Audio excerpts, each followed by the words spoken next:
Hey guys, it's Morton, and in today's video I'll be documenting everything that has happened to me and the other factions on Anarchy server pepe.lol since my last video.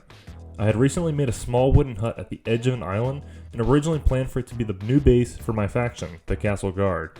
However, it is simply too likely to be found, so I left it behind, and that's where my videos have left off.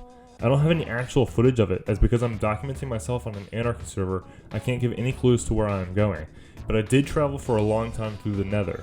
What's great about pepe.lol is that it's an Anarchy server in 1.16, so I got to explore the new Nether biomes, and I got the advancements for finding a bastion and for finding all these new biomes. Eventually I got sick of Nether travel as it's quite dangerous, and started traveling through the overworld, even though it was a bit slower.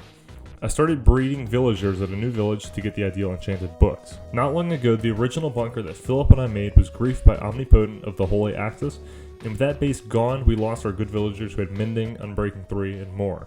If we were to dupe, I would need to get more of these books. During this time, I recruited player Logic G7 into the Castle Guard, who would eventually meet me at this village to get started on the duping. Logic found an Anti-Cringe Corp shulker box at spawn, which had totems and more netherite for us to dupe. As Anti-Cringe Corp was what evolved into the Holy Axis, it's ironic that I now have some dupe materials and their name.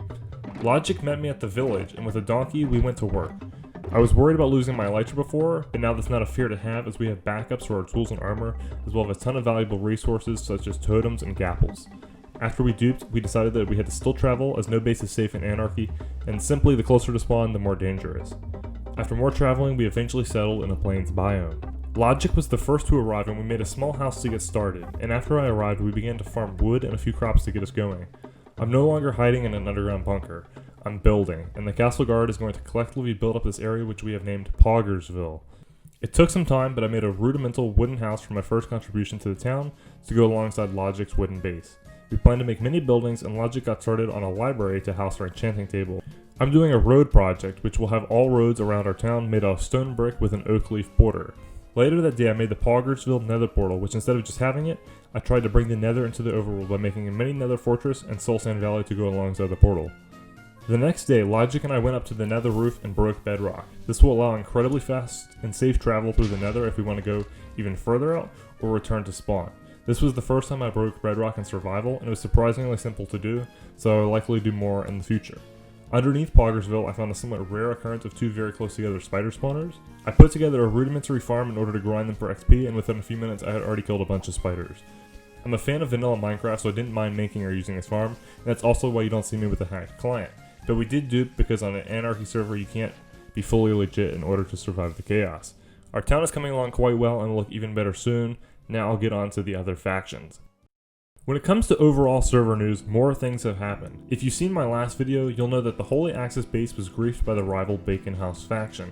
This was only possible because a player named Bilbo Swaggins joined the Holy Axis but was a spy for Bacon House. That's what happened last time, but now there's some new updates. The Holy Axis has wanted revenge against Bacon House for the grief that happened last week, and ironically they got the coordinates to the Bacon House base due to a double agent they had. Player Whole Lot of Drake was on the inside and got the cords for the Holy Axis, and then the entire faction griefed the castle together, making the Bacon House base look as damaged as Spawn. The Holy Axis is the same group that griefed my base, and seems to be one of the strongest factions on the server, if not the strongest. Players Moors, Dr. Puffball, Omnipotent, Whole Lot of Drake, and Bazanova signed their names on a lava gas, and this avenged Cheese Barrel, their dupe donkey and fellow faction member who died to the Bacon House faction with that grief last week. With tensions growing between these two factions, it seems that there will be an inevitable PvP conflict between the two. My faction, the Castle Guard, is neutral to this conflict, and we're just vibing and building right now, and have plans for spawn griefs or public service work like the highways. We are probably the other major faction as we have duped many resources, have a map art, and are starting on Poggersville, a new base that will only grow in scale. Baz Nova of the Holy Axis has made a video about his time on the server, which I will link below as it's really good, and I've heard that My Name's Bacon, who is the leader of the Bacon House faction, will be making videos soon as well. That's all for this Minecraft video. Subscribe to stay updated with my progress on the server, as well as the game reviews that I do here on the channel. See you guys next time.